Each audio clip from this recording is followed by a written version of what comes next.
Bonjour bande konanga, bonjour peuple congolais, bonjour Nabino, naye pour na éclaircir comment je peux dire affaire oyo ezoleka par rapport à ba membre IDPS. Je suis pas porte-parole à IDPS, mais naza ko éclaircir bino moi moké situation oyo parce que moindre chose congolais a lingi ko gonfler le col à comment je peux dire levure nakati il y a comment je peux dire nakati il y a farine pour et bota le quoi mikate. Bonjour, bonsoir. Le lot aux alliés, comment dirais-je, le 28 février 2023, Maman Lisette a écopé ce bino ba info mukolomalelo a éco symbole bino na maenyo surtout ezole kana est boyebi que Maman Lisette elle est bien branchée. Waouh. Papa Agratte, bonsoir, bonsoir, de père et de mère, papa. Bonsoir, papa. Donc, papa, au côté, aimé partager vidéo, pas pour vidéo éthique, là. Bon, maman Lisette, elle est toujours YouTube. Pour une fois, nazo leka, comment je peux dire, la paix, c'est non, suite, il y a ben info, au iso leka na est, au côté, au partager, au aimer vidéo, na nenga jeté. Voilà, bande konanga. Donc, na tiki mino, bon partager, na nenga jeté. Yoka maman Odette. Bonsoir, maman Odette. De père et de mère, namoni, maman Odette, de père et de mère. Namoni, maman Donna, j'aime. De père et de mère. Bon aimer vidéo, bon partager. Bon aimer vidéo, bon koto. Bon yo kamakambo oyeleki na est, il y a RDC. Maman Lisette, elle est très branchée sur place. Naba oyo baza sur place, voilà. Na lekara toujours na YouTube. Lelo na décidé, na l'équipe na bino. Papa Félix, bonsoir, papa Félix, papa, maman Donna, de père et de mère, comment t'as besoin? Zachary, Zach, de père et de mère. Papa Gauthier, bonsoir. Bonsoir, papa Gauthier. Donc, nazotanga bakombo. Voilà, donc, natangi koma batoyo. Oyo, bakoti, bapisinga, bonsoir, na bino surtout. Nazo zelabo partager, so bo partager, na eko bete bino masolo. So bo ko partager, bolandinga sur YouTube. À vous de choisir. Ou, na tikali awa. Merci, papa Agrata. Merci beaucoup. Papa, Femasi, Mawe, madame, waouh, papa Jean-Claude Tombo, partagez le sac, papa Nangaï. Donc, beau partager vidéo, beau aimer, beau koto. Naïko éclairci, non, sujet, mon très important. Maman Cathy, de père et de mère, papa Israël, de père et de mère, beau koto, beau partager, maman dit, yoka John, yo sera toujours au rendez-vous, hein. P4, donc P4. Ah, yo kabiso.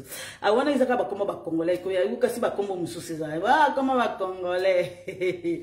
Maman Lisette a manqué bino, voilà, de père et de mère de maka.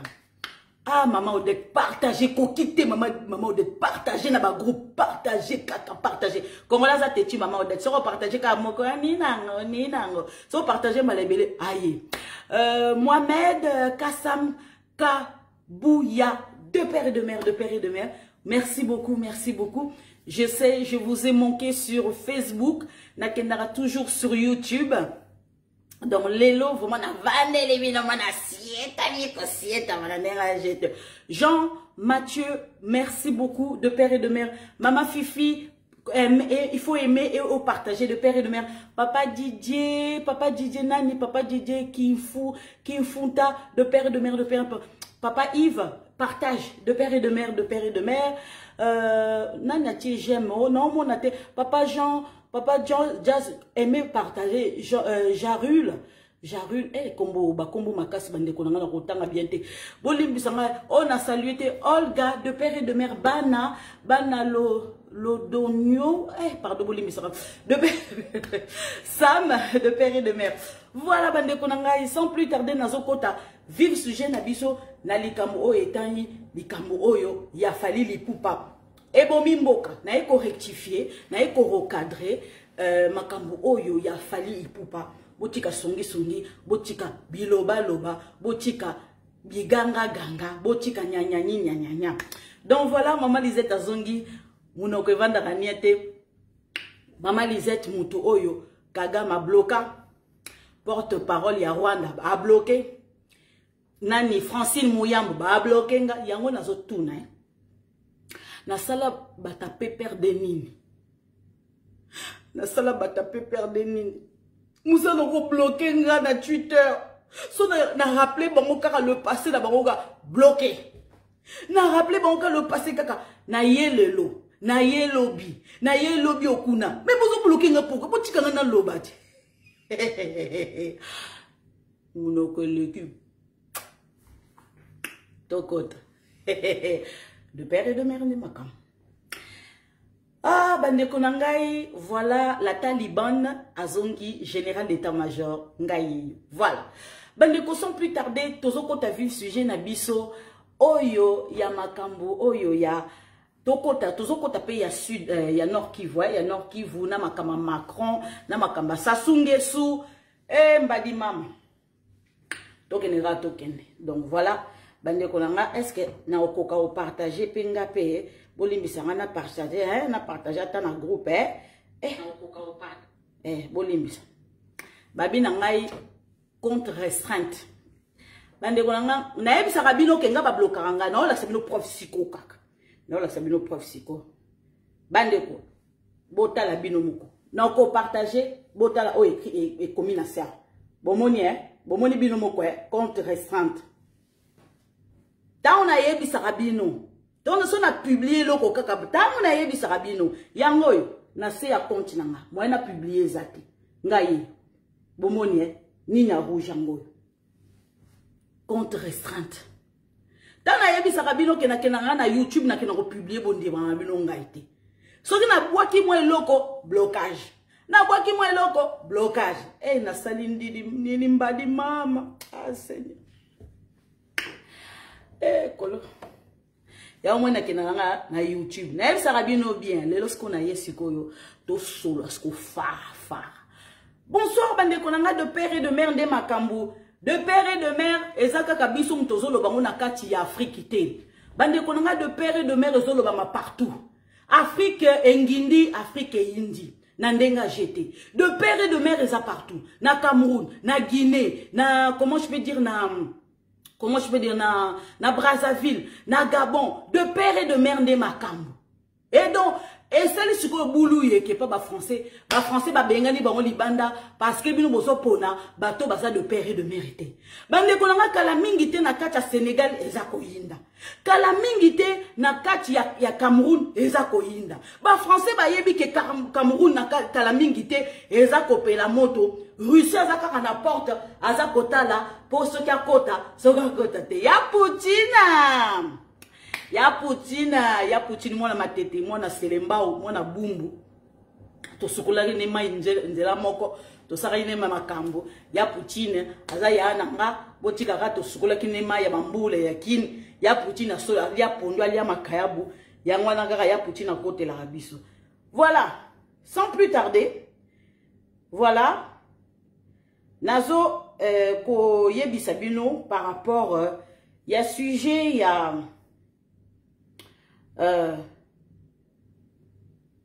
oh là là, nouvelle Uto Kweyao.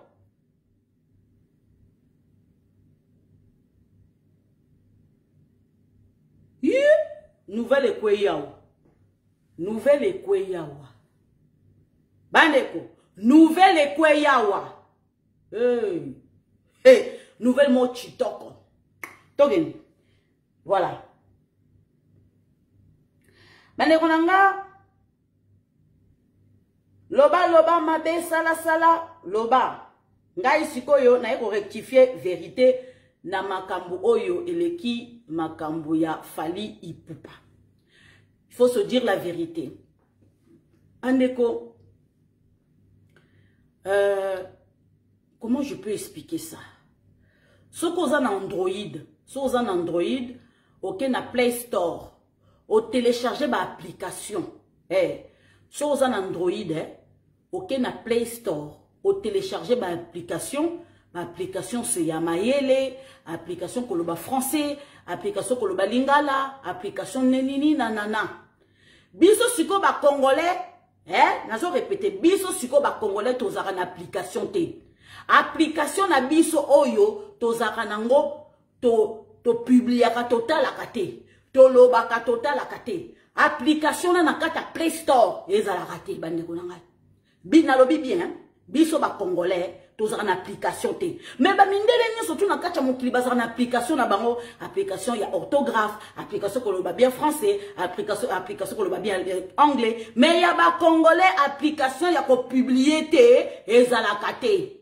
Biso to publier total akate, biso to loba ka total akate. Si on a luka application wana pona télécharger na kata téléphone na ezala. Bandeko, nous sommes le peuple le plus idiot na monité. Bandeko, likambu oyo bozo accusé bana IDPS. Bana IDPS basali nini? Likamuke bana IDPS. Likamuke bobwaki. Likamu ya Congo na Kinshasa na eloko loba sous ses athées. Tellement que FARDC azako gagné kuna na Est. Tellement que FARDC bandoko bango ba yebike. Tosio so ba pacifica Est wana ko likamu loba sous pona fachi zate. Vometo loba eloko moko eza incriminé fachi. Bandeko, likamuke IDPS. C'est eux qui sont au pouvoir. C'est eux qui sont au pouvoir. Oui, IDPS aza au pouvoir. Wana to boite, IDPS est au pouvoir. Aza obligé à la exemplaire. Même makambu oya koziki sa banda kwa batu. Botika. Iza lukuta, iza ya bisote. IDPS ebi bakuluna te. Na kacha Congo na batu babimisa bakuluna iza nde PPRD. Il faut se dire les choses. Et maman dit cette ayete. Na zongi. Moi c'est ma formation. C'est ngai. Lelo na opanza na ndenga jete. Ah ouais, il faut vous partager. Bandeko, likamuke IDPS. IDPS eza la mabena he. IDPS eza la mabena he na ndenga sakanate bandeko nanga. Toyebi ke IDPS mikolo yo. Ba mandataire ngana yebisa ki président Félix Tshisekedi fara na nini na live na ngai na YouTube. IDPS ndenge zana nani komone Kabuya. Ya concocté makamune pour azouamon ba 10% na ye azui batu na ye apesi bango ba mandataire. Et yes qu'on la fin du mois azouamon ba 10% na ye bo aimer puis vidéo bo partager. Bandeko likambu oya fali pupa botika. Botika bisoko bosali na mama na pub. Bosali na mama na pub. Journée mobimba bosali na ngobo relayer. Biso to relayer ba bêtise wana te parce que ça IDPS te. To relayer ba nini wana te pour ça IDPS te. Bandeko tala oyebiko na kacha film gangi ganyaka. Gangi abanda ko gagner na film du début soto komika na suka boy gangi akufaka kweyaka polaka. Na depuis tongo bozo bibisa ba info ya lukuta. IDPS a brûlé nani ndaku ya fali pupa. IDPS a brûlé ndaku ya fali pupa. Bo relayer et ça biso ni chaud ni froid. Mais biso to pe maraka po to yebike tranquille to na kacha vérité. Bino boyaki na sincère bo mati na sincère bo gangi la bana IDPS siko to kozala to ko rétablir vérité siko ba o ba fingaki IDPS na kacha ba nini na bino wana na kacha ba vidéo na ba ko fioto la susu munoko est-ce que ba ko na lobby mama ajishi zwa vidéo oyoko oezo le canal live kene ko pesa ba oba fioto la ki munoko poza en direct ya Kinshasa zwa vidéo benga batu ba ko yo ba fungula matoi na bango koma kutu na bango ba yoka onga na zo yebisa bango. C'est comment hein? Pourquoi likamuke IDPS ndenga mabe IDPS ça la mabe na yena malamu na ye mais likamba ko brûler bandaka bakiza IDPS te botika. Toyebi bato machette, toyebi bato babimisa kuluna. So kuluna ezana emati ko insécurité ezana kata Kinshasa ezande bata perdre. Botika IDPS tranquille. IDPS ezana ba weya basaka mobulu na bango esila ka so ba calmer bango ba so calmer. Mais bino ba machette ba kerosik sa bandaka bato botika lokuta. Nani ye wana papa cardinal. Bana IDPS bo sali t-shirt bana IDPS bolati. Bolobi que non, ils ont bana IDPS. Bon, ceux qui vont pandi, ceux qui n'ont ceux qui a papa cardinal, que le bakelon, ils ont bana IDPS. Vous nous. Tu vois, ils ont bana IDPS. C'était beaucoup. Sala, bolimbi. Bon, mon lien, bon, bandi, info na tongo. Depuis kad na tongo, ti na pourquoi. Biso to yen escalier, pe to komi, to eko rétablir vérité. Bando kia Congo. Boye, bozanga jamais. Ba, oh, bazo, le bazo accusé IDPS. Tala bilongi na bango, ba kuluna. Bandoki. Nous allons rétablir vérité sur Koto Leka. Kinshasa. Aucun membre de UDPS n'a attaqué la maison de l'épouse Afali Ipupa. Boka bien. Eza Awa. Voilà. Oyo Bagangi. Boka bien. Kinshasa, aucun membre de UDPS n'a attaqué la maison de l'épouse Afali Ipupa. Située sur route Matadi, dans la commune de Ngaliema, la maison appartenant à la femme de l'artiste congolais Fali Ipupa a été attaquée, incendiée par des jeunes délinquants communément appelés Kuluna. Ces derniers étaient à la recherche du gardien de la maison qui s'appelait Champion 17, qui les avait livrés à la police. D'après des habitants qui livraient les informations, ces jeunes délinquants ont l'habitude de prendre du bombé à 2 pas de cette parcelle.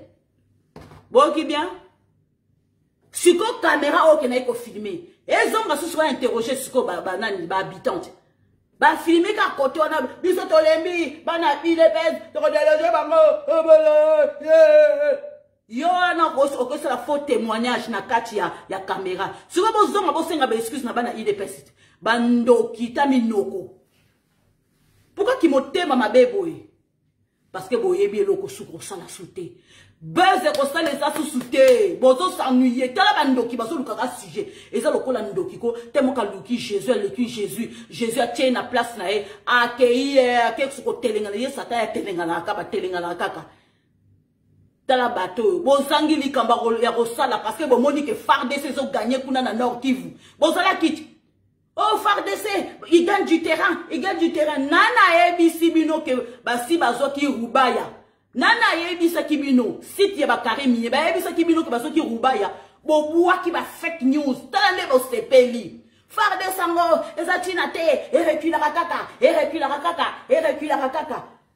Ba ebisi bino bongo, bozan ba information te tala minoko. Na lobi ya mosofinga finga. Encore la lula kubo finga ngabana la jete. Tant au finga na résister. Au finga na résister. Au finga na résister. Inana. Et soyo. Bandeko oya ko aimer à aimer, oya ko partager à partager, oya partager te talingaite. Nga zo mema ma info point barre. Toleka.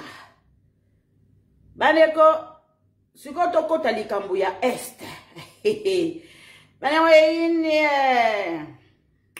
indi na ndenga jete na résumé bino. Maman Lisette on a résumé bino depuis comment dirais-je depuis 6h58. OK, c'est parti. La cité de Kirumbu et le village de Kibarizo passe sous le contrôle de FARDC et des résistants de l'autodéfense. Voilà. Donc la cité de Kirumbu et le village de Kibarizo passe sous le contrôle de FARDC. Voilà. Donc, 8h42, la cité de Karubu et Matanda centre sous contrôle de FARDC et des résistants. Depuis ton on peut savoir une nouvelle à Kitoko. Voilà. Donc, là, c'est la cité de Rubaya. Bon, mon cité de Rubaya. Voilà, cité de Rubaya. Paisiblement tranquille. T'as la paysage qui toque les qui coûtent l'aéroport. Seigneur Jésus. Congolais. Congo. Il en est au sein pour toi encore. Ah, Seigneur Jésus, pardon. Donc, le vent fraîche règne sur Rubaya, l'une des plus grandes cités minières du Nord Kivu. Les résistants, l'autodéfense, y règnent en roi. Après avoir chassé les bandits escrocs envahisseurs rwandais, cité devenue très très calme. Toleka. Et là, au Kagame, azo bundela biso yango na Rubaya. C'est rare à nos jours. C'est rare. Hey, Kagame a ola latin. Rubaya, Rubaya, Rubaya, Ozawapi, Nazobe yo, yaka, yaka. Maman disait à Zombi, le père et de mère n'est makam. Ah, mon gars la kabeyaka mwanga. Daika, enfin, t'as un ébi sarabine, botika na Sony, bat ensemble. Kalami était bazo déboulonné bin. Bananga. Ah, eza site ya Rubaya. Ah, bazo extraire, ba minéré na biso. Ah, Congo, Congo, Congo. Nous avons un très beau pays. Il faut to simba on a. Ah, bana Congo to simba na maboko. Congo elonga Botika, token. Bref, 8h55. La vie reprend dans la cité de Biameroui, Biahameroui, qui est sous contrôle de résistants de l'autodéfense après avoir délogé les M23. Voilà. 8h59, plusieurs jeunes décident de rejoindre les résistants pour faire face aux envahisseurs rwandais, RDF, et 9h dans le territoire de Massissi, sous une forte pluie, les jeunes viennent décider de se mettre debout pour défendre leur patrie. Bangoui. Voilà. On va se décider. Et sur ce de réveil, bande konangai, ta la kunako, baeba ki ko se battre te. Il fallait moana, de père et de mère, Félix Ndemakambu, aya réveillé bango. Bande ko bazo ya ba machette baza ko kata bango pe bazo tika bazo kufa na mibali na basi bazo kufa mais si ko yoko bazo décision ke ebeba na mobiso no subana à Congo to la muka bande ko sursaut de conscience, sursaut de réveil, sursaut mise au gars et que tu na nord Kivu kuna tellement makilé tangué ah congolais nyo soto lobika ma foi biso to kende kaka na ndenga jete. Bandeko, maman disait taïete. Aïe, nandenga jete. Ah, wabazo surveiller si koboyo ki, bomoni, Tala bilombe mibali. Ah, FARDC. Ah, bandeko. Kozana armée, Omoni moi la moi ça encourager bino, Ah, te bandeko. Bon, cité de Matanda sous contrôle de FARDC. Cité de Matanda, sous contrôle de FARDC. Voilà. On va résumer bien à chaque fois. Voilà. Ah, Wezali. Voilà. Matanda. Matanda. Token. Token Malem. Massissi. Les résistants appellent la population civile qui avait fui Rubaya et Miawe et Karouba à revenir vers les envahisseurs de M23 sont déjà chassés. Voilà. Donc, awa, bande konanga, ba villageois, baza kozonga zonga, voilà, Rubaya. Donc, bon, ba FARDC awa, bon, voilà, FARDC. Bande konanga, yindi na tongo. Tovandi karaboy, bandeko. Tovanda karaboy, 2 jours. Boganja wa FARDC. Ba misu ba beli crise cardiaque bazola la te. Maza. Tima. Mutema. Nakumuna lukula nakukufe. FARDC kubuma bisu nzambe na nguye nzambe natuka. Akusalanga pasi. Puna nini ya muchilombu ya kina pouvoir puna nakubuma bisu ya chilombu. Ya kama be chilombu. Bane onanga bandi susu balala kibongo te. Balala kibongo. Bon siko bande kona ngai. Bayebi binote ke bazui Rubaya. Tout le monde a 2 jours en haut. Avion de chasse sur Batelemi. Hélicoptère Batelemi. Bon, si vous avez yotola ki munoko. Bozar. Alors, Kalaming était mineuse à Rokoka. Dis que tu es Ndoki. Répète encore tu es Ndoki. Répète encore tu es Ndoki. Au Pumba Kalate. Bandoki à Congo va. Boni mutema mabebo. Tozana armée kaka moko. Bande on a bota les locaux. Ah, elenge.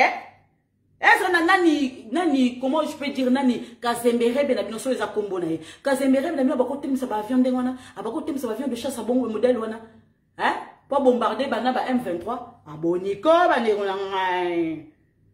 Olimbisa. Il fallait qu'on a l'axabino. Eh, yango yote. Voilà. Mani mama. Yango yo. FARDC kamata bisou mien. Ok, voilà. Yango penza. Baza ko bombarder souka. Ba o bandi makate. Kasi bo kende ko s'inscrire. Voilà. Bo kende bo ko kota na armée. Bandoki. Midi 5. Combat très violent à Kabaya et Bonyole aux environs de Mouchaki. Les FARDC ont pourchassé les M23. Bakangi kangi mususu bakangi kangi bango. Donc balobi selon l'ultimatum de Communauté East Africa a donné au M23 de se retirer dans tous les territoires occupés, expire aujourd'hui, donc aujourd'hui le 28. En réalité, si à partir d'aujourd'hui, Communauté East Africa ne se bat pas à côté de FARDC contre le M23, donc ils se battront plus jamais du côté de la RDC. Donc voilà, tu vois comment on a que Basoda, il y a Kenya, Bakoti qui s'engage parce que Bazar a un terrain depuis longtemps.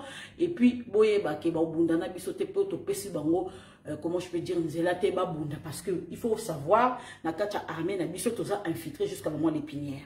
Armée, quand le Barnabino qui est armée kenyane, ils ont Nakacha armée, exact, bah, généraux Moussoussou, ya Kenya, Bazar Nakacha FARDC.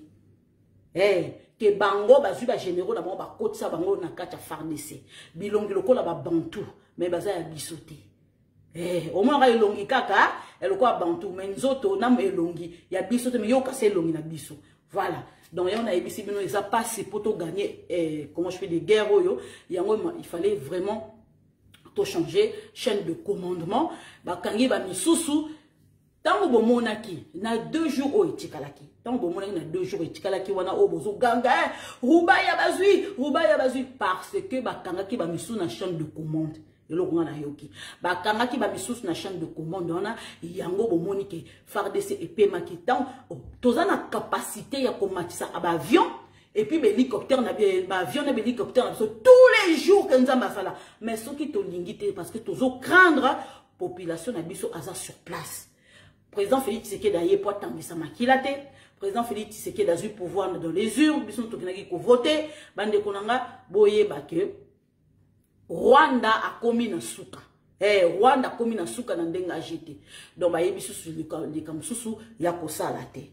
Donc bande ko population na biso emoni pasi tango mulaye.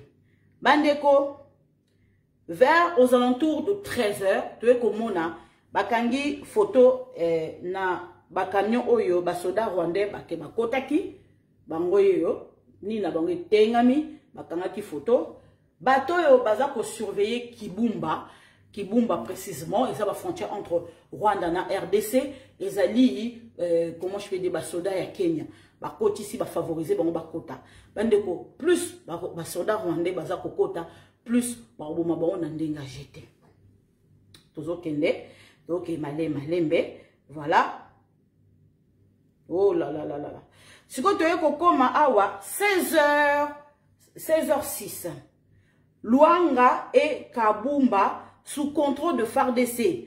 Donc voilà les résistants et défenseurs de FARDC. Bazali awa bamsusu bamonaki comment dirais-je vidéo bamsusu batikali komona vidéo. Hapa tunakaba kaya kahung ya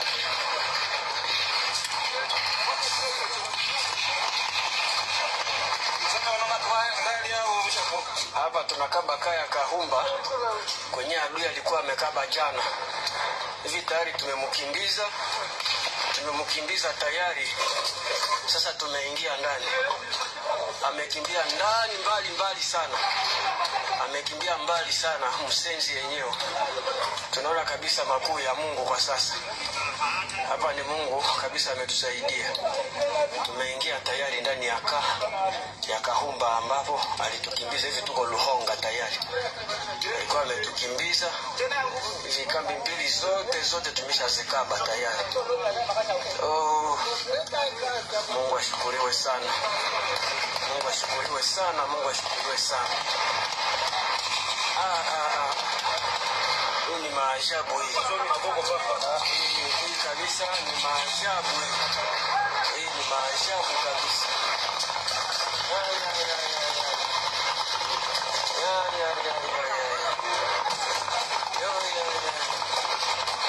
Tayari tunaingizana. Tayari tunaingizana mkambi yetu. Tayari tunaingia. Adui amekimbia. Amemenya mbio adui, amemenya kabisa. Mungu kabisa ni mwema. Mungu ni mwema. Hivi tunaendelea kwa nguvu za Mungu hadi mwisho. Hadi mwisho tukanyange udongo wote ya nchi yetu. Gloire à Dieu, gloire à Dieu. Gloire à Dieu. Gloire à Dieu, gloire à Dieu. Merci Seigneur. Boyoki ba M23 baka gloire à Dieu, gloire à Dieu. Oh Dieu merci, Ezakara de père et de mère. Voilà. Bandeko. Bozoka ba bruwane. Obi soko za habitué na vraiment ça siko o comprendre te. Ngai so naza côté wana esala nga ni chaud ni froid. Tellement que naza habitué oyo kama sati ça le loto. Parce que so za habitué te comme ouais, on a habitué. Ça ni chaud ni froid. Bon, non expliquez bien noté. Boyangi non. Bref, bandeko nangai, aux alentours de 18h, les résistants l'autodéfense tombent sur un cache d'armes dans la concession de la société SMB de l'honorable Edouard Ouangou-Chouchou, président de CNDP. NDP déjà, Azapé côté à Kodeko, CNDP wana. Aza, donc 7 députés nationaux, Aza 7 fois député national élu de Massissi. Voilà, élu de Massissi. Bomoni binomoko. Bana Congo binom bobomi Congo. Bana Congo binom bobomi Congo. Donc malembe. Donc ba cache d'armes o ba trouver yangoyo. Sikoyo ba o ba rataki vidéo. Bozota lango sikoyo. En direct. Nous, c'est la population de Bisunzu, Ibatama. Ici, nous sommes à la base de la société SMB. Et après l'appel par le gouvernement, la population a eu la curiosité d'arriver là où est vraie cette société. En y arrivant, il y a un ami, un quelqu'un qui s'est rendu l'endroit à côté d'une toilette. En y arrivant, nous avons rencontré ici un seau. Il y avait la couverture. En enlevant cette couverture, nous avons rencontré qu'il y a des munitions, des grandes munitions ou encore des armes laissées par cette société. Après avoir trouvé ceci, ça a été une chose extraordinaire et étonnante. Sur ce, nous avons essayé de faire l'appel à l'autodéfense, dont le chargé de l'autodéfense ici à Rubaya, son Excellence Moutayon Bastani, puisque nous avons vu, après avoir trouvé ceci, nous ne pouvons pas garder ceci car nous sommes la population. Et nous avons présenté ces armes devant ce monsieur chargé de l'autodéfense. Maintenant, quand vous nous suivez, je ne sais pas sur tous les réseaux sociaux, ici c'est à la société où nous sommes, et nous voudrions à ce que vraiment les autorités ou encore les gouvernements regardent ou bien suivent ce que cette société était en train de faire. Vraiment, les gens pleuraient beaucoup et la majorité disait que peut-être c'est du mensonge. Je pense que vous allez voir tout ce qui se passe ici à la société. Merci beaucoup. Voilà, bande konanga, yango bomoni ndenge na lakisi bino. Eza soni mingi parce que biso moko tokomi bolimbisa. Biso moko tozo bomamboka. Biso moko tozo bomamboka, biso tozo sala nyonso po totengisa mboka na biso te. Ba boyebisa ngai. Donc, il y a moins so, il y a quelques heures, il y a 4 heures, moins so, ils allaient libérer na ba camion, ce que ba camion, ils ont se dirigé vers Goma. Voilà. Awa FARDC, ba libérer na ba défenseur, ba libérer ce qu'on dit là, il y a moins so, ba camion, ce qu'ils ont se dégagé parce que M23 bloqué qui licola ba Tirouana, ce qu'ils ont vers Goma. Voilà. Donc, bolimbi ça.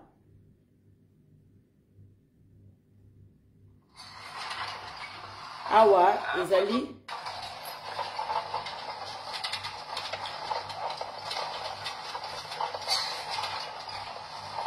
Hapa tunarudia Goma, hapa tunaenda Goma sasa, hapo vile vya kuturudisha nyuma muongozi vile vinaisha.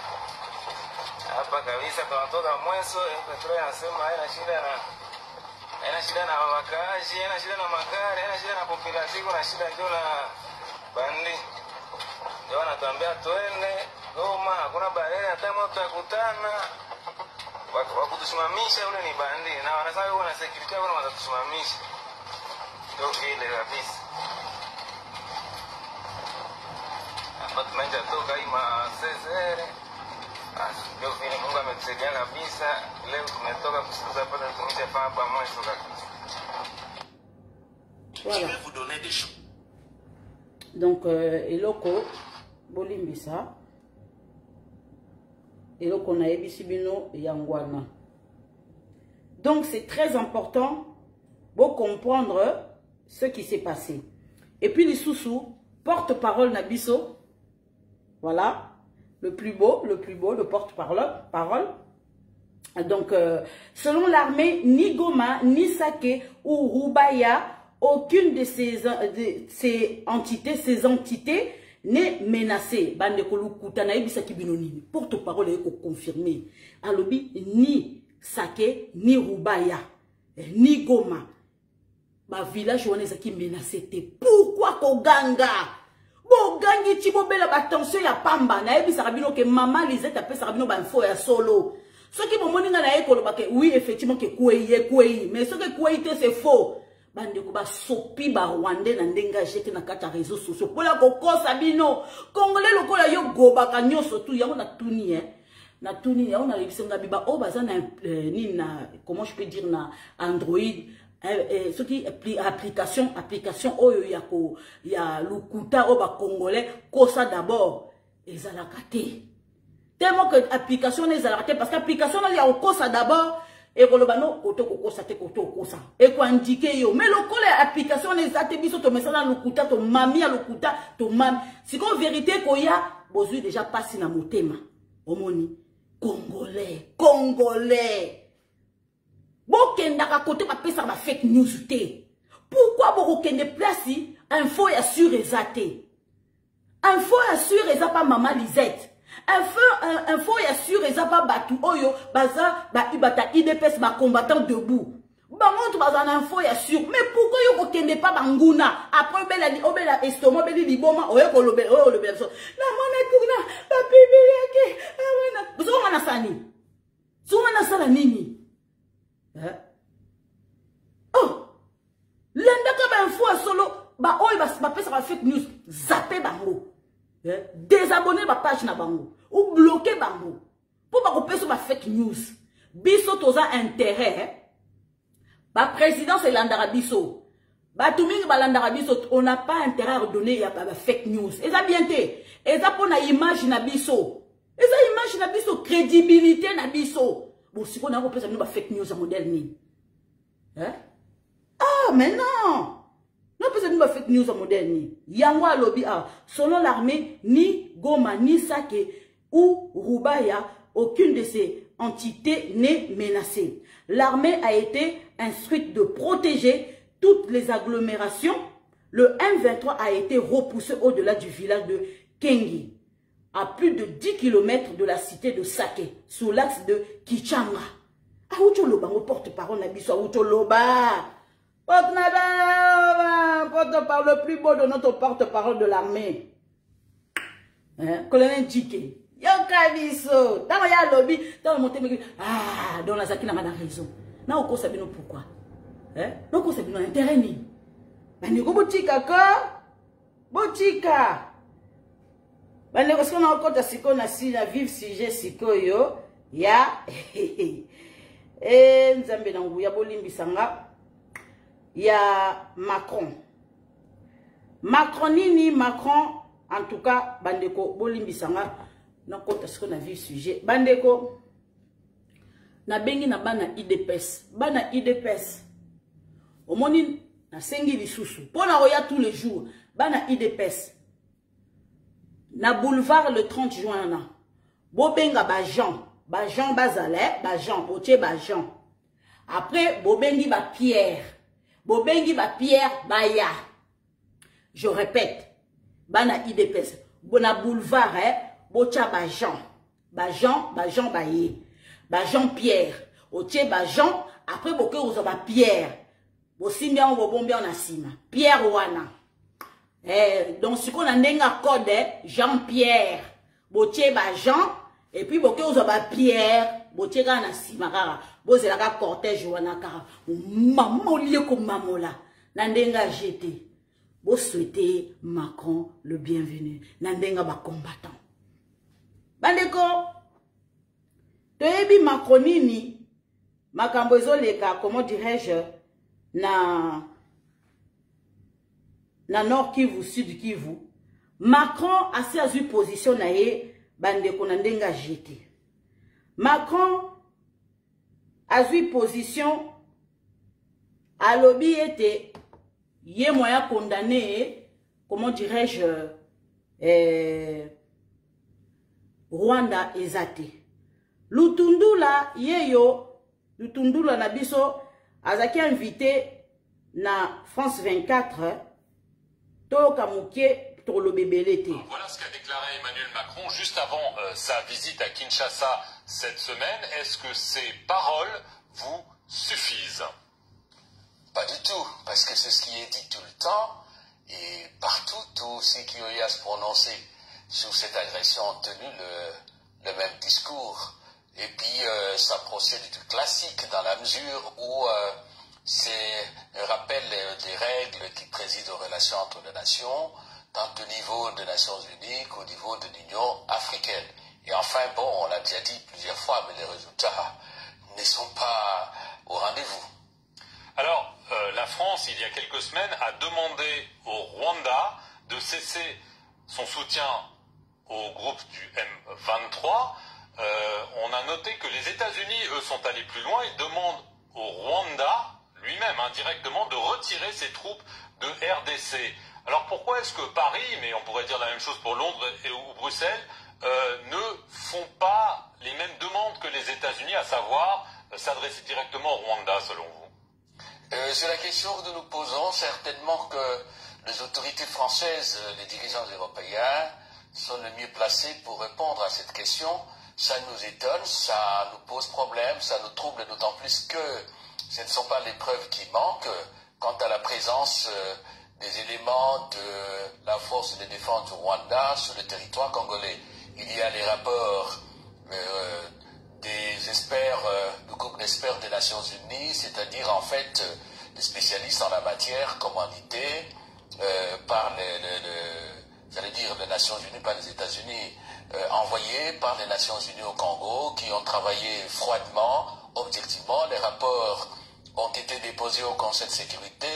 Le premier rapport de novembre a même été distribué. Nous n'avons cessé de demander à ce que ces rapports soient examinés et qu'on tire toutes les conséquences, c'est-à-dire qu'on sanctionne, comme cela est prévu. On ne peut pas se permettre de liberté vis-à-vis des fondamentaux qui font les relations internationales, des fondamentaux qui permettent de garantir la paix et la sécurité, qui constituent le premier objectif de la création des Nations Unies, et paix et sécurité qui relèvent de la responsabilité première membres du Conseil de sécurité, dont la France. Donc, nous sommes perplexes aussi par rapport à cette attitude.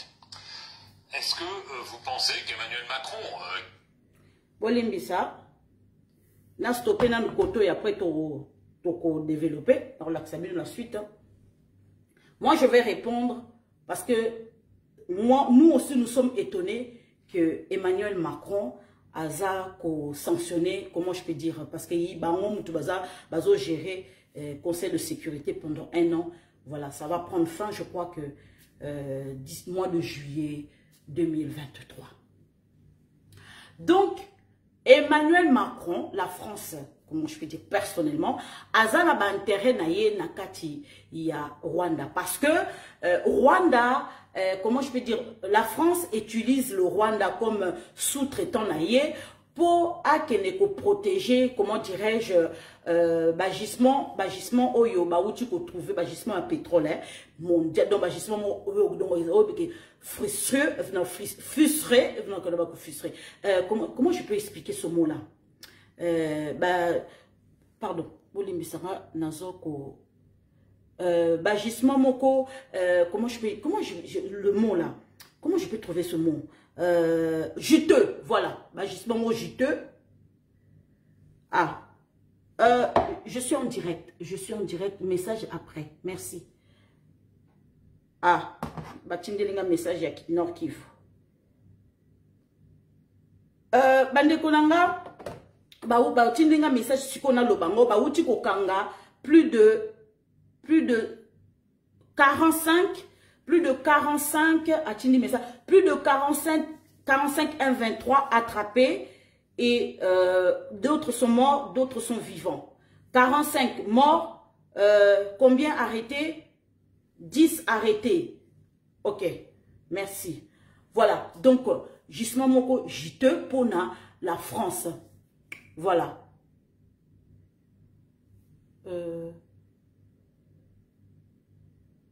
Ah, voilà, merci, Aigle, voilà. Donc voilà, na Mozambique, il y a un bomoni que et donc moment là que non, viol de chasse c'est sali li kambo a la zo message à souka bande kolangai.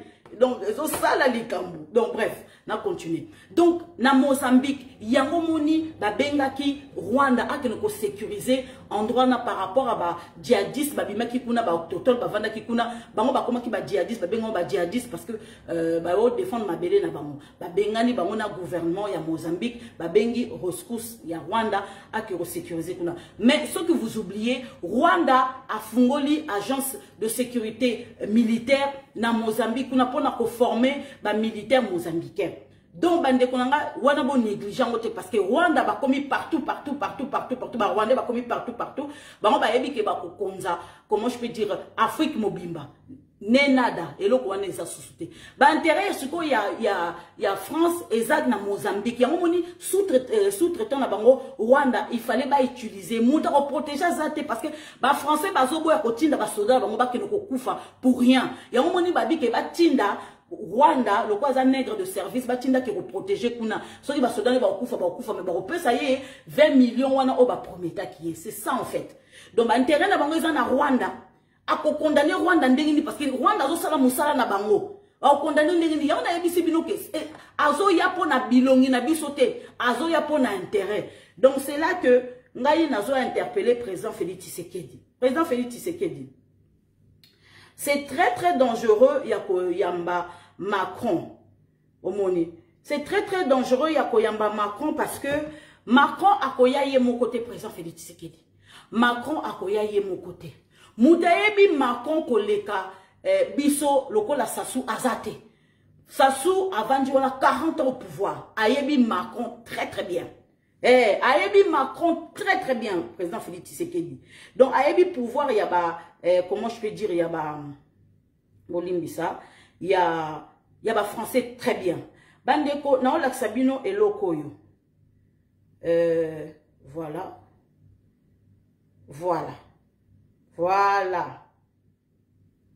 Ah, voilà, on a trouvé, merci. On a trouvé, voilà.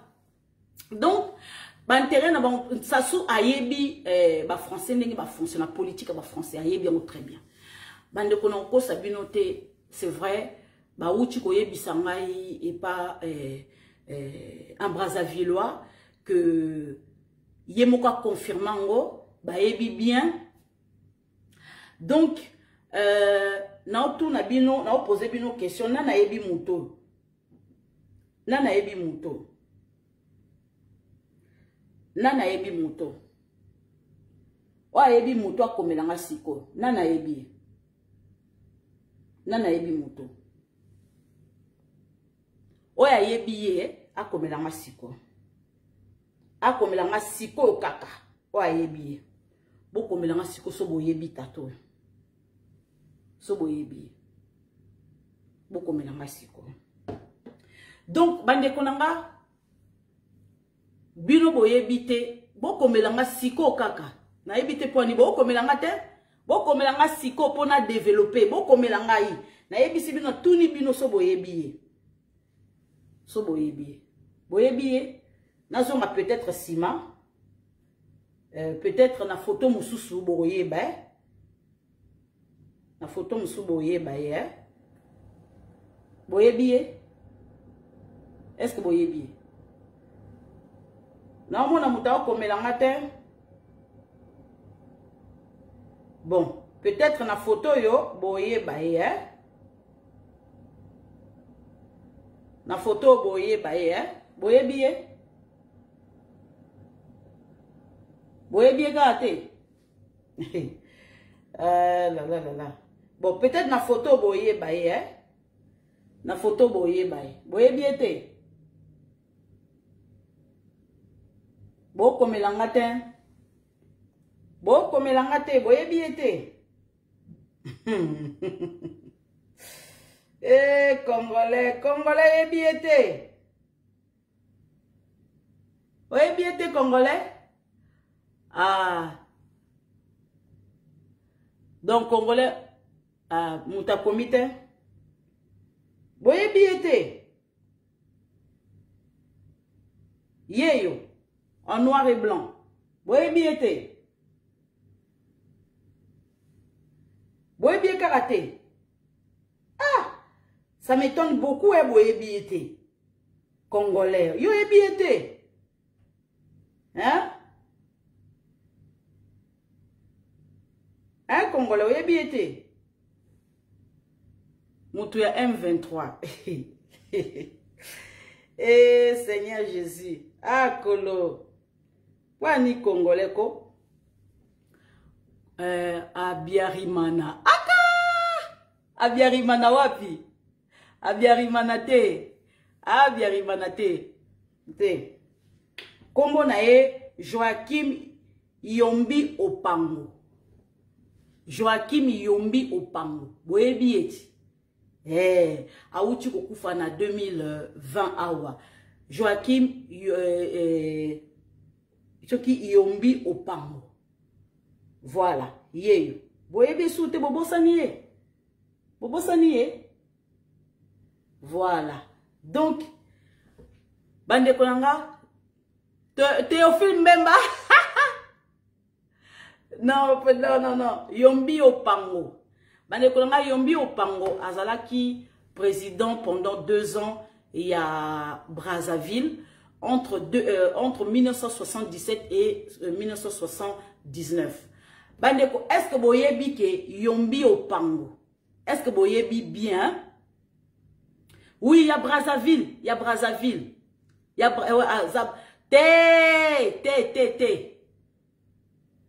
Bandeko. Tala. Bandeko. Na kombo na Yesu. Na kombo na Yesu. Botu na ba Brazzavillois nyonso o ba yebi histoire. Yombi Opango azali Brazzavillois te, bosuki Brazzavillois te, aza Congolais te, aza mutu ya RDC. Est-ce que bo yebi ke Congolais de père et de mère azala ki na tête ya Brazzaville? Azaki Yombi Opango, Yombi Opango azala de père et de mère mutete la. Papa moutete là, maman moutete là, Yombi Opango. Est-ce que boyebi bateau ba yebi histoire? Bon tout na ba Congolais à Brazzaville. Bango ba yebi histoire. Moutaye ko avouer la vérité zali mutoyo ya Brazzaville. Ye moko abi mama Lisette. Est-ce que yebi ke yombi au pang. Azali mutete là 100% ngabi quoi? Abi oui. Abi Congolais nyo surtout ya Brazzaville ba yebi yango me balo ba ngote. De père et de mère azala ki na tête ya ba. Oh. Na yebi sabino vérité. Sassou bomoni wana. Balobi kombo ya Sassou ezara Sassou te. Na territoire ke ba etni nyo surtout komba Sassou ezala kate. Komba Sassou ezala kate. Ngeso oui. Parce que maman na Sassou azali mboshi. Maman na Sassou azali mboshi. Parce que ba mboshi na ba mbunza balobaka à peu près langue moko. Soki ba mbunza baza koloba langue na biso ba mboshi bayoka moi ba biloko kamte différence ba biso moi moke kaka ba lettre na ba nini ba virgule soki ba nini mais soki mbunza za koloba ki mbunza mboshi aza koyoka. Soki mboshi pa za koloba mbunza aza koloba bande kota la école bande ndengona nde ba séparer biso bomoni. Donc Sassou maman na za mboshi soki akufa soka za soki maman na zalaka soka zali na bita za mboshi azamboshi bon sikoyo nani papa na Sassou aza béninois. Sassou papa na ya za béninois. Lelo nga mama isa bino ninga mama Lisette ya na ba vérité. Na ko sabino te. Papa na Sassou aza béninois. Soko yo kende na Togo, kende na Benin, okoyoka Sassou, oui, ngesonde ezaka bamboshi. Boye babie. Sassou ndenga zawana. Sassou, bozo comprendre pourquoi, pourquoi Sassou a oumeli na pouvoir. 40 ans na kacha pouvoir, bozo comprendre. Mais neni a oumeli. Sassou a na technique. Technique n'est andegeni, technique nae, soka la mouki na tongo, azora ba nouvelle ya Congo, azora ba nouvelle ya Rwanda, ya Uganda, ya Gabon, ya Cameroun, baye la kaye. Ndegeni, na ba service de renseignement israélien, oh ya futaka, tout le temps, chaque mois, à Misaka Makasi, na ba service de renseignement, va m'emmeler ba nouvelle. Je vous le dis. Bien renseigné, Sassou, Akimisa, so atakutu mutapusu amemele ba nouvelle. Il faut aller kenge. Atakutu mutu dans la rue. Oh na yoka kibwe. Sassou alande la ka nyoso, il est aux aguets na ba info nyoso. Soka la muki, il faut yoka. Qu'est-ce qui s'est passé dans la rue? Qu'est-ce qui s'est passé dans la Pointe-Noire? Qu'est-ce qui s'est passé na chaque rue na kacha Brazzaville, Sassou azoka ba nouvelle. Yango bomoni a oumela ka bongo. A oumela na pouvoir, mais parce que Sassou néglige rien. Banfo, nyango na yebi sibinoke. Bisonde ba Congolais to négligaka. Soki to komi soki to simbi soki pouvoir to soki bozo yo ka susute. Mato ina bine kangami na peuple. Sassou a négligé à pouvoir te. Mais il a connu ce bazo memele Sassou a très attentive. Yango bo mona oumela 40 ans na kata pouvoir. Président Philippe Tshisekedi ke oyo ça soit fungoliye. Emmanuel Macron denga zanako ya keba na ye. Oyo cha Emmanuel na kaka sorozo ebate. Politiquement, économiquement, diplomatiquement, ozo cha Emmanuel na kaka. Emmanuel a ebi politique te. Emmanuel a ebi diplomatie te. Emmanuel a très fort côté économie parce que avant travailler dans la banque. À ta gestionnaire. Macron a travaillé dans la Banque de France. Ah oui, un grand patron. Hein? Ah oui. Bateau bazotin dans Macron, ça va Rothschild. Ah oui. Tête, Simba France, ça va Rothschild. Car c'était les nobles de la France. Bateau bakota na libulu ya milimo ya mbindo ba satana. Mais cassé. C'est quoi vous éviter? Bazo tinda ye. Félix Tshisekedi azako gêné politique ya France. Loko la Macron ba bengani bandeko.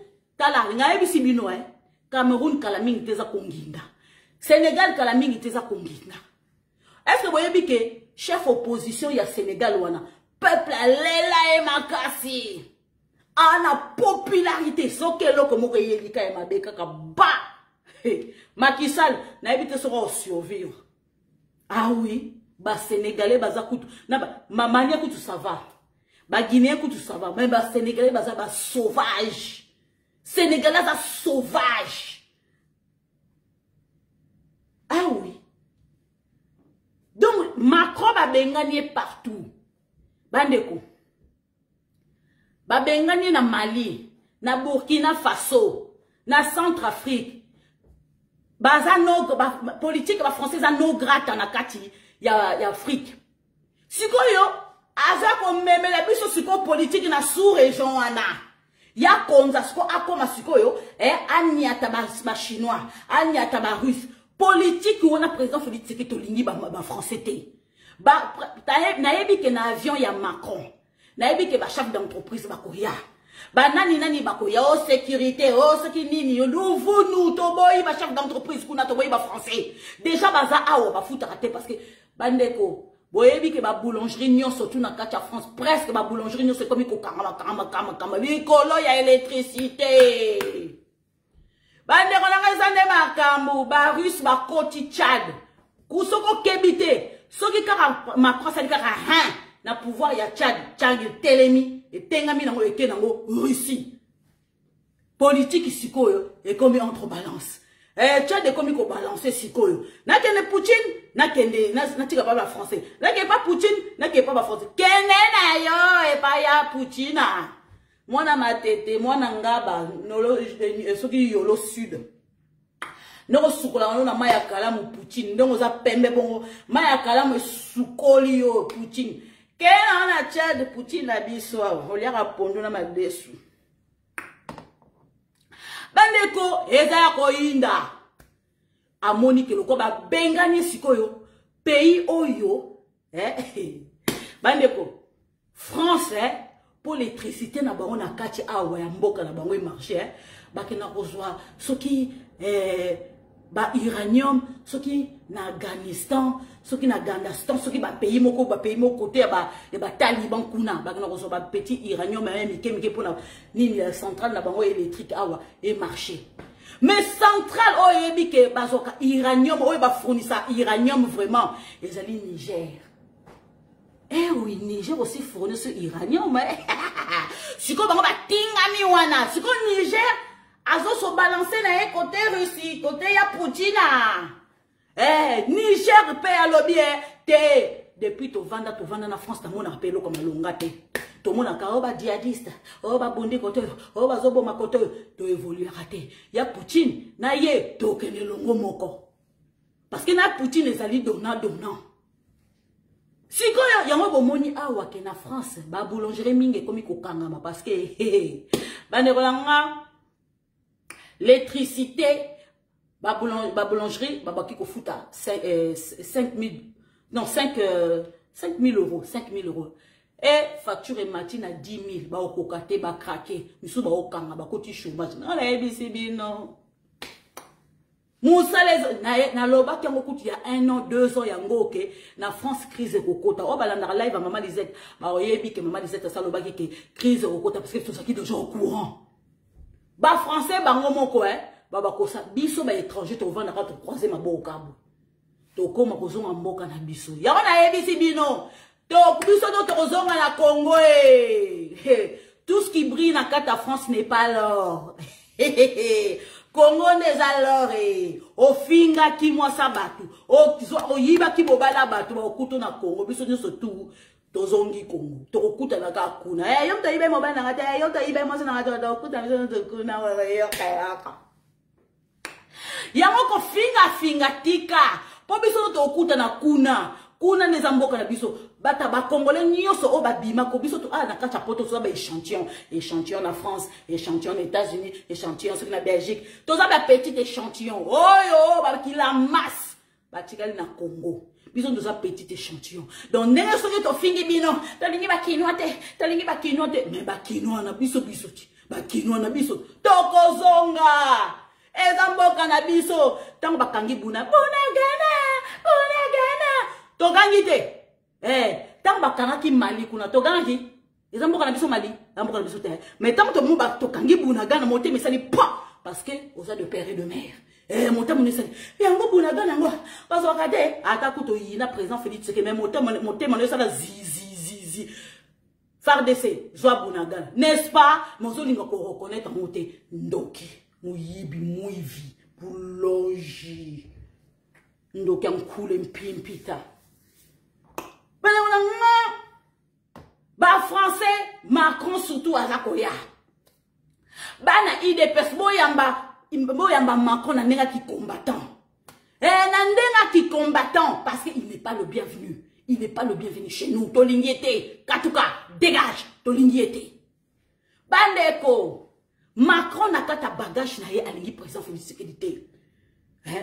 Na communauté internationale président Félix Tshisekedi l'équivalent.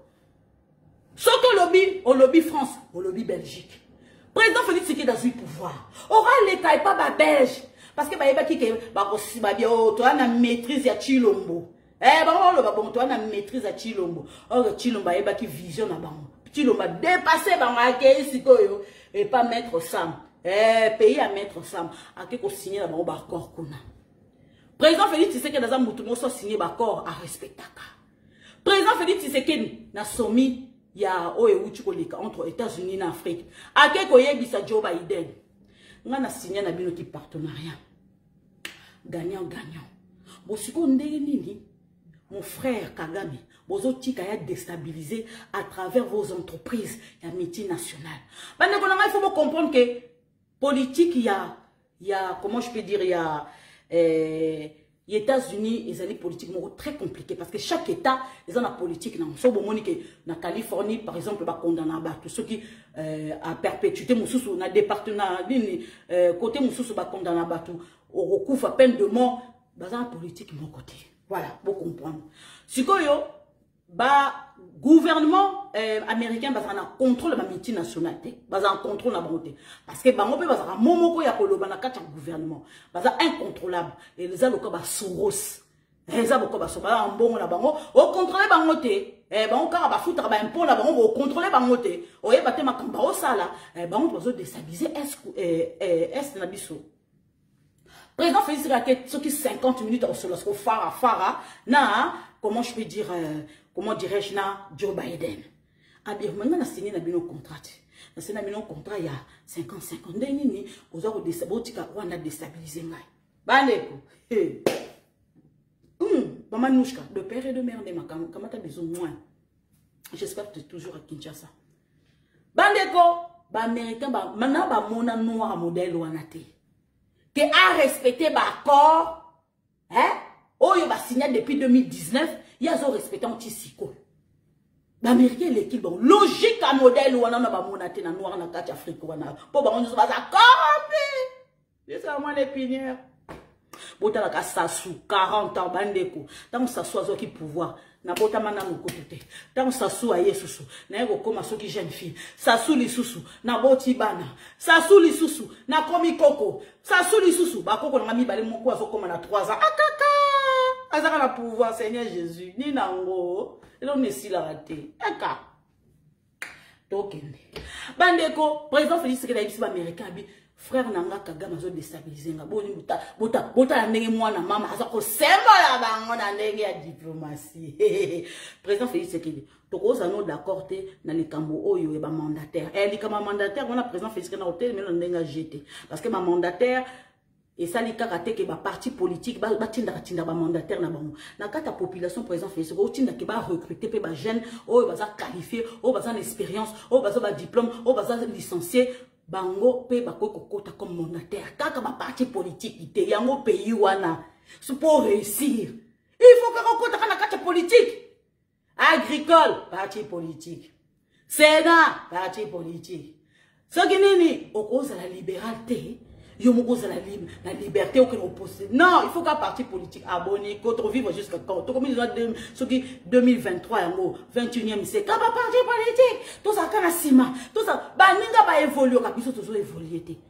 Il faut que tu coumisses à battre. Ya nani, umela, ya nani, umela makamako jale le c'est le cas. Mutu auto baki ko jale le yona kufa na ya pola, tika la soki ndenge ni mobutu akenda. Toza kaka na kijalelo. Congolais, Congolais. Au côté ka maman na ona ndeko na ona likola likaya buna kwanga. Apa. Pona bino Congolais social nde kaka. Pona kolia. Yango moni ba mona biso toza ba bololé. Na sous-région ba mona biso toza ba bololé. Yango ba lobaka discours ke Congo et Kongi na ba Congo et koki na ba Congolais te. Pona comportement na biso. Bon, dans le comportement président Félix Tshisekedi qui a Joe Biden fara. Tant à ABC Joe Biden bongo que Rwanda sont déstabilisé bandeko. Mutu oyo azwaki prise en charge pour na reconduire biso notification. Nan embargo nan la France. La France yemoko baeko na minute wana. Ben Anthony Blinken a béni Macron, hein. Bon, on a la notification, là. Et là, comme Macron s'est fait la quitter, hein, voilà. Mande côté, bah français, bah hypocrite, bah ça peut rancunier. Eh, bah français, bah hypocrite, bah ça peut rancunier. Bah Kangi, président Félix Tshisekedi, Lino Yasuka. Eh oui. Bah américain, bah Tindaki, France, bah on la notification. À la minute, une semaine après, bah l'Ongoli. Président Félix Tshisekedi. Place n'y a surtout kokende azotie la Macron bakali parce que président Félix Tshisekedi azako réveillé ba président n'y surtout Afrique wana na logique na e ça ne plaît pas la politique ya français ça ne plaît pas il faut l'éliminer bandeko est-ce que bon monake enveloppe ou équité France hein enveloppe ou équité France et yati na Congo et contenir du poison que français y est batté. Et si bon mona? Et si bon mona? Enveloppe et outil France. Et l'ongwe France, ils s'adressaient na moukwa tombolo Félix Antoine Tshisekedi Tshilombo. Que français y est batté. Et contenir poison. Ah ben ne kobo tiko sako. Français y est batté. C'est parce que le président Félix Tshisekedi est en train de gêner politique y a France. France a la rabongo. Ce qu'on a gêné. La politique il faut éliminer physiquement. Bah monique élimination physique et coquité. Eh. Embargo et coquité. Élimination physique et coquité. Oh, bandeko, ce qui nous doit faire na molimo. A coquiote une fois, deux fois tout. Mais aoya na musuniti. Aoya na musuni. Ya! Ozo sakalanga. O moninga nazana. Mais nasalini. Nasalini. Keba yo. Hein? Ozo baboni. Siko yo yebine loko tout. Mais nasalini, nasalini. Oh, kazo ni ngaka loba.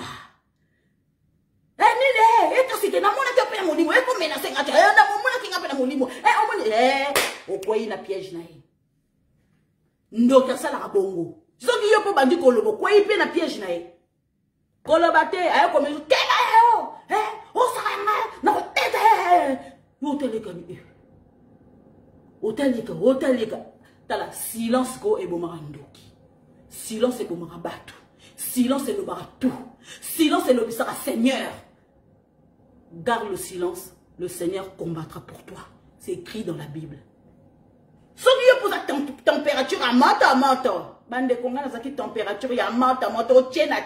O tienache. Yambalo ya finga nga. Na répondre na ndenge ya esengeli na ndenge ya bopeto. Pourquoi? Parce que ma bonne ya plateforme Bosra et côté linga tina mikuwa tina misisa tina makila. So mutafingi o kokakutu te o mone o seka. C'est comme ça Félix Antoine Tshisekedi Tshilombo.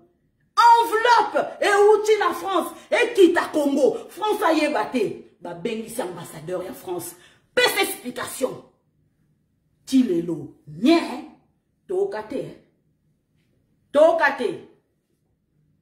Après toyokate oh. Ba tente moko ya gendarme et les gendarmerettes.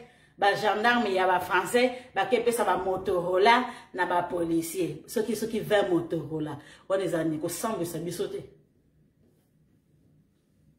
bandeko autre logiquement enveloppe ils ont contenir des cyanures na bien cyanure et quitter France ba français ba yebaté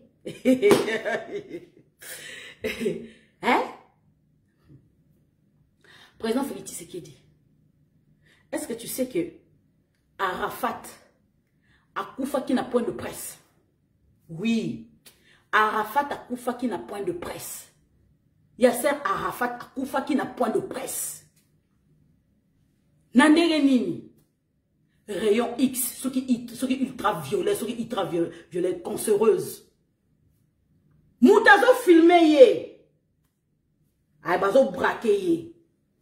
À partir de ça, ils ont contenir du poisson, ils contenir cancer. Asser Arafat, akufa qui n'a point de presse. Souka ya nini na ye. Mouta simba ki azate, mouta konjora azate ka ba garde na ye. Ba e ko découvrir que poison. Ils qui na rayon X. Bande ko nangai, ba o ba yebi ba yebi. Arafat plutôt Arafat, Yasser Arafat. Akufa ki awa na nini na Avicenne. Na Avicenne département 92 na hôpital militaire ya Avicenne na Mona. C'est pour ça que je vous dis, ils ont hôpital militaire département 92 muta kotate na Mona. C'est pour ça que je vous le dis. So ils ont hôpital mon kondi ngele mais ils ont hôpital mon militaire. Je sais qu'est-ce que je dis. Oh, François Béaké, un hôpital américain, na Neuilly-sur-Seine. Je sais ce que j'ai dit. Bah, c'est le François Béazan en France.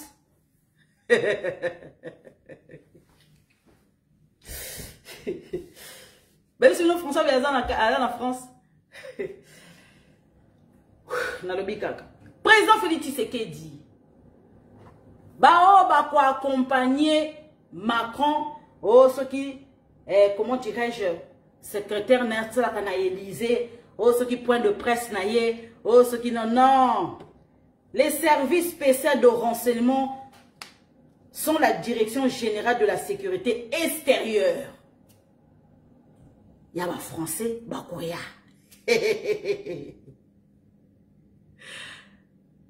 DGSE. N'allez bien. DGSE. Service de renseignement, direction extérieure. Bazar le kolaba aner. Batinda kabongo le kolaba éclaireur. Bangonde bakoya na Macron. Oh garde corps. Oh soki nini. Oh soki nini. Oh bakuta na président Félix Tshisekedi. Barozala soki mi balé na Macron. Oh basala soki nini nini. C'est faux. Président Félix Tshisekedi. Senga bango ba longo la montre. Je sais ce que je dis. Senga bango ba longo la montre.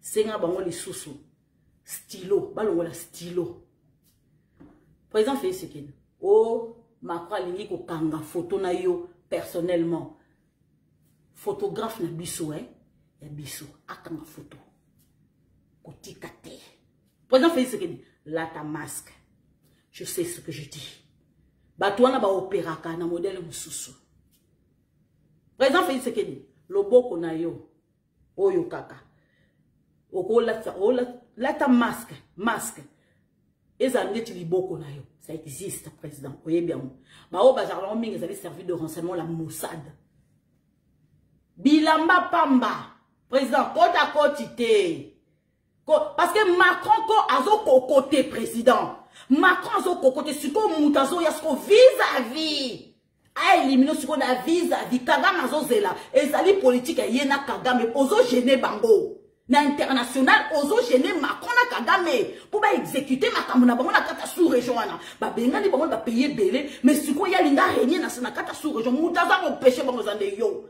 il faut élimination physique président bazala ba jewana ba opéra comme nanda modèle wana bateau yo ba bomaki Arafat ezande service de renseignement israélien la Mossad na Émirats arabes. Ah oui. Keba.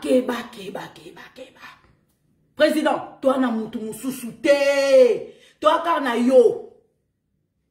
Yango ba combattant ya IDPS. Ba laisser aller oh ceux qui ba garde du corps oh ba yebi le bango l'autre côté ba timbate ba misusu ba kokufa na poison pour rien. Pas à la bien préparé parce que tata on a se préparé qui toko. Ce qui déjà devant Batunyo so azo condamné Rwanda te. Bon siko. Et pas na biso. A condamné Rwanda. Nga na ye na lobi par na ngai. Na lobi par na ngai. Yasser Arafat quelques mois plus tard. Bon soupçonné te. À un côté hôpital.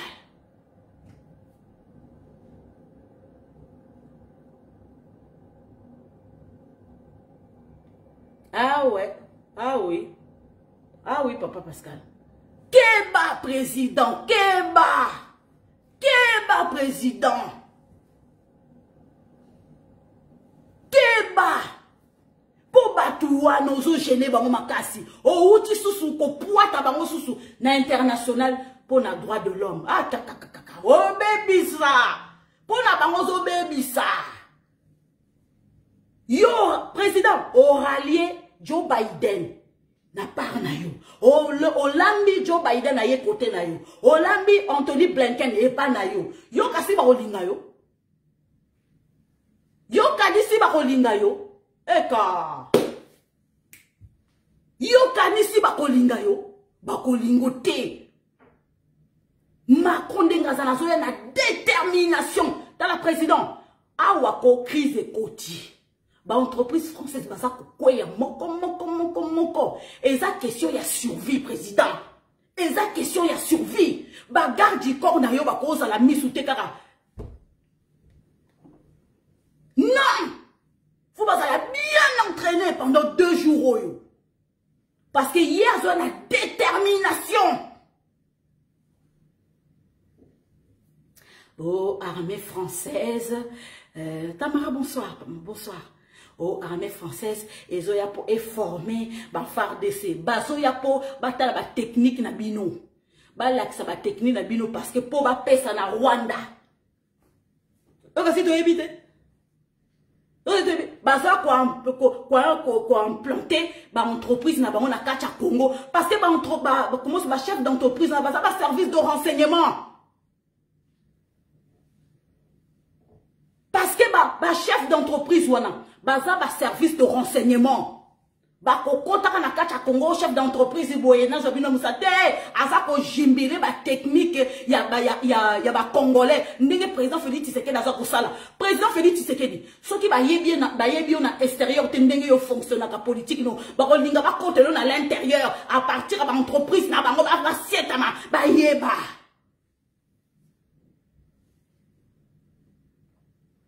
Ah, commandant Massoud.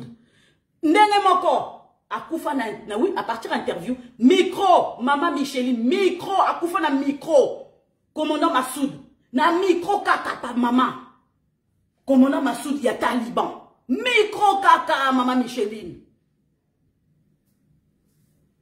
Non papa Jean-Mathieu désolé on peut plus. Mais il faut ça la bien entraîner parce que les qui a présent Félix Tshisekedi Jean-Jacques Tshisekedi il a ça là na service de renseignement il y a ça il y a défense il y a quoi pas masolo il faut présent faire préparer qui toko pas préparer qui toko papa parce que l'issou Nicolas l'issou ça suffit pas je peur pour mon pays je peur pour mon président pour ça les autres sangi président Félix Tshisekedi ba côté la biso rwandais ba côté la biso rwandais. Faut voyer ba peuple congolais. Ba côté la biso rwandais. Matala bomona wapi. Bomona wapi. Mwana mobali aboko bota. Mwana mobali ayebi aza antichrist. Mwana mobali abimarana makoko depuis âge ya 15 ans. Ba viola et pas ceux qui mwana makoko depuis l'âge ya 15 ans. Donc azo moli moné ateka na Satan. Donc, on est capable de côté comme on dit, on pas mais ma présence Félix Tshisekedi qui wapi. Ah oui. Tokozonga susu, ceux qui 100 ans en arrière. Donc pour finir la présence Félix Tshisekedi. Laurent Désiré Kabila Kenda, yewana kei n'a pas réveillé bino peuple congolais. Bon yambaye na ndenge qui combattant. Bon là qui sait que ceux qui quelque chose et le président Félix Tshisekedi, il va pas s'en sortir vivant. Hein? akoki koyate. Akoki koyate. Président Félix Tshisekedi, non. Bayebi, président. Et donc, ça dit bien pour nayo, hein. Au sali boulomo kitoko. Au zui batu o ba travaillana Mobutu yakala. Ba tatana o bazan ba tête, hein. Au tieli bango ba travaillana moulili wana. C'est bien, au sali kitoko. Au zui bato ba travaillana Laurent Désiré Kabila. Na bato ba travaillana C. Au sali kitoko, président Félix Tshisekedi. Papa Vincent, merci beaucoup. Merci beaucoup. Au sein qui au président. Bah, oh, bah, bah, stratégie. Bah, on va travailler là bas. Ni vu, ni connu. Tu es bien conseiller à moi, mais oh, y a beaucoup de éviter. Mais au sein qui toque. N'a pas conseiller moussou sous autre monde à kate. Oh, bah, bien, au cabinet noir. Cabinet noir. Oh, suis bah, on a cessé. Il faut boyer ba bola ki sa mo kili mo bimba mbako aza le bienvenu te bola ki sa bango boko yoka ke bako kata ba image bako kata ba image pour battre en France bande ko bo buwa kamo na kata réseaux sociaux bo yamba ina ndenga ba combattant président oh ba ye pour la sécurité président bazo côté la biso pour la santé bazo côté la biso pour la santé. Ba ko memela biso ba pharmaceutique moko ba médicament o ko empoisonner biso petit à petit ba chef d'entreprise wana ko signer na bango te o to signer pour na partenariat boya santé non président ba so memela biso biloko e ko boma biso lobby to ko kufa petit à petit ba ko éliminer population petit à petit ba entreprise au côté ceux qui a sécurité président Félix que keba ba so côté la technique na biso côté ba policier technique na biso côté ba armée. Oh, ba entreprise ya ma parce que boye poison cause anakati bazo ta ba technique baza wana ba chef d'entreprise baza ba sélectionner ba service de renseignement ba chef d'entreprise on a président Félix c'est des gens de service de renseignement baza loko la nom de Vincent Karega. Ah oui, baza loko Vincent Karega.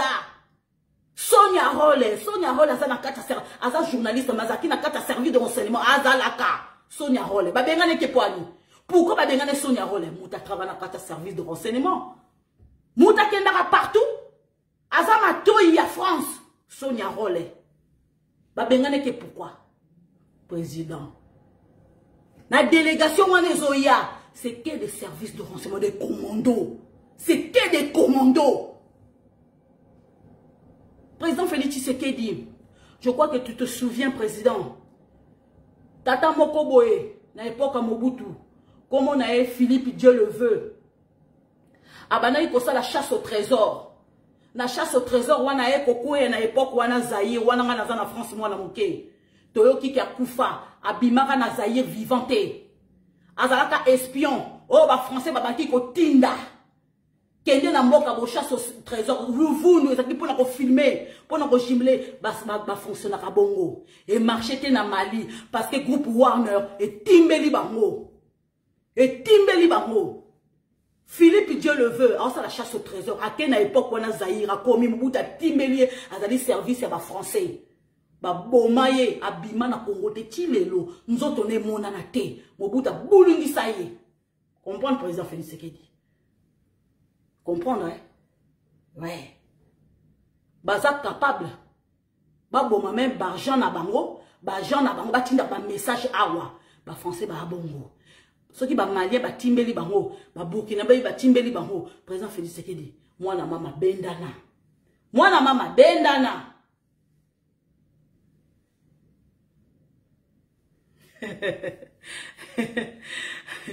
Jina ngezate etika. Na poupula lisusu bien. Na moi jus. Na mela kiliboso. Merci.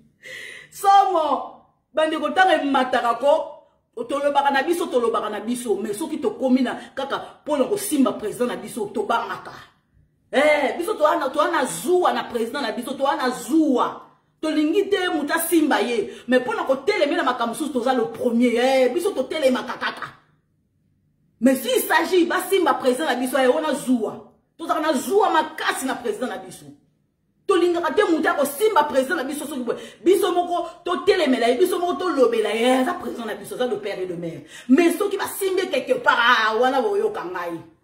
Wana na ko fioto la monongo ça même 4 heures lobela bino. Likambo ba chef d'entreprise. Seigneur.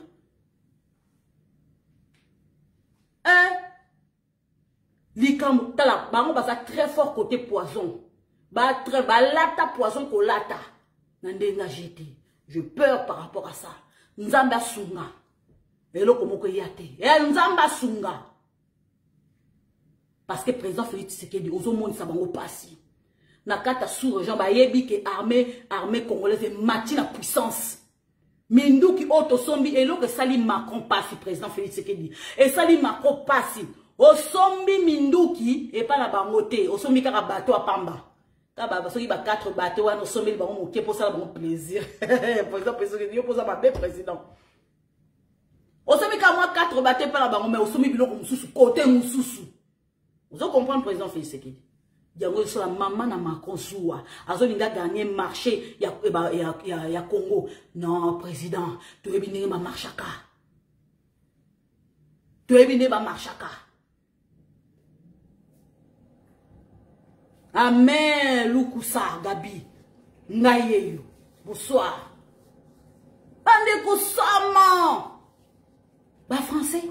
Awa bango nous ma côté ma chômage bazo kanga ba entreprise na bango bazo ni ba bua ke la biso siko waya luvunu waya bazo kota ba siko obi mundele ayaka malembe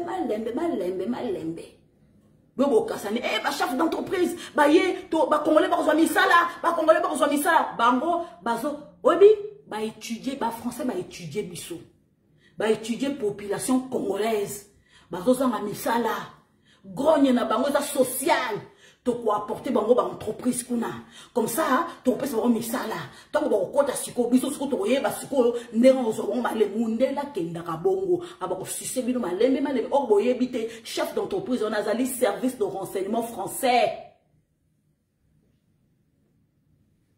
bazo yeba ba technique bazo bende ba technique bazo bende ba tala po munguna côté la biso que cheval de Troie. Cheval de Troie, ils ont côté la mission dans Kacha Congo. Président Félix Tshisekedi, tout signé dans une entreprise africaine, mais bah français. Président Bissot, ton vendeur dans Kacha France, tout où mais là, bah chefs d'entreprise français sont des mal polis, mal élevés, mal appris. Ils manquent de respect, Nabato. Namalikou, merci, maman élégance. Namalikou va chasser bango.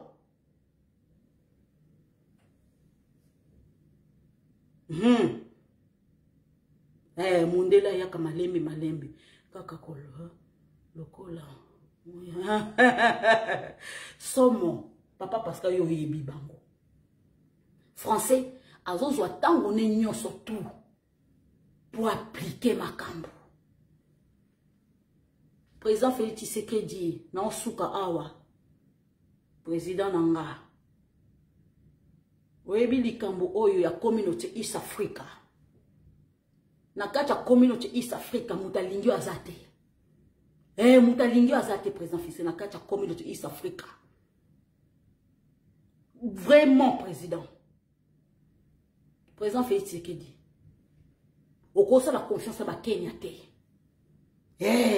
Okosa la confiance à ba Kenya te. Parce que Gilbert Mundela, notre frère, Gilbert Mundela, ba boma na Kenya ko boma parce qu'il avait découvert certaines choses. Ouazaki d'accord te na ba Kenya. Comment expliquer que Moutakufa na hôtel silence radio? Comment ça se fait? Ozana Kenya, Kenya a bien sécurisé. Pays local la Kenya, ils a bien sécurisé parce que Kenya est un bébé à l'américain. Kenya est un bébé à l'américain. Comment ça se fait que Moutab américain a couffé dans un hôtel? Non, parce qu'il avait découvert quelque chose dans le Kenya. Parce qu'il est d'accord dans le Kenya. Il y a la confiance dans le Kenya, surtout Ruto William. Ruto William a yaki analysé. Vous avez dit que Emmanuel Macron. Ruto William a besoin de coexister. Est-ce que vous que l'ancien président Uhuru Kenyatta bazo kanate mikolo na Ruto William ancien président qui héros ceux qui ont dit ceux qui ont dingue ceux qui nani ceux qui dit ba deux présidents wana bazo kanate na Uhuru Kenyatta azo tira maman na kale président non likambo ya Gilbert Mondela ya likambo faut total la mon ya nga na kosa confiance ba Kenyatta président Félix Tshisekedi président Félix Tshisekedi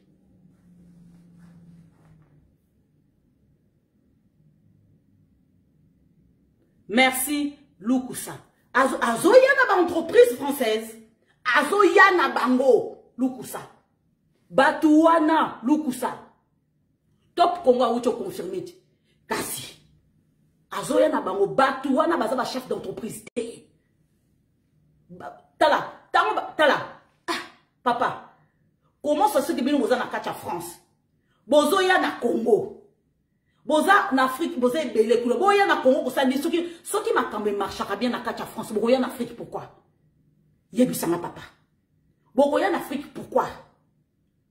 Na kata Mali couleur boza li maman na désordre. Bokanisi Congo bokolonga ba étudier biso. Papa Lukusa ba étudier biso ba congolais baza na soif à travail. Le quoi la congolais qui n'a elululu palala. Mutuna se aye baranete. Ba étudier biso très bien sur place. Batuna bango ba pesa ba formation ba rwandais. Ba ebisi bango ba bi congolais so pesa ka loko likaye bona kuanga. À côté ka ba info. Ba étudier biso très bien. Batuana ba ya sur place. Bo ka nenga ba onyata bino. Awa kutu. Tomona bango ba sala keloko te. Ba feignant ba na mukili banda. Na Mali kuna ba sali quelque chose? Bokeba, Kinois. Bango wana baza koya baza ba service de renseignement. Bango ne baza lisu ya ba français. Bango ne baza lisu ba français, lisu ya Macron. Bango. Bakoya ko président ko pesa ba marché boye. Non président. Non. Déjà Macron a incapable. Il y a qu'on condamner Rwanda. Tous les entreprises là bango. Tout ça bango na kacha RDC. Ah président wanate. Wanate. Na préféré na que signer na masoki la ba australien. Na préféré na que signer na ba allemand. Mais ba français. Pardon. Côté kune baby bazo ko boka la biso libabe na mboka na biso. Libabe ko biso to accepter. Parce que Congo ezali chantier moko monene za gros morceau. Baza na besoin ba vendre partout. Na mona français moko beta congolais pour occasion. Pourquoi vous n'êtes pas de la carte d'identité comme document personnel par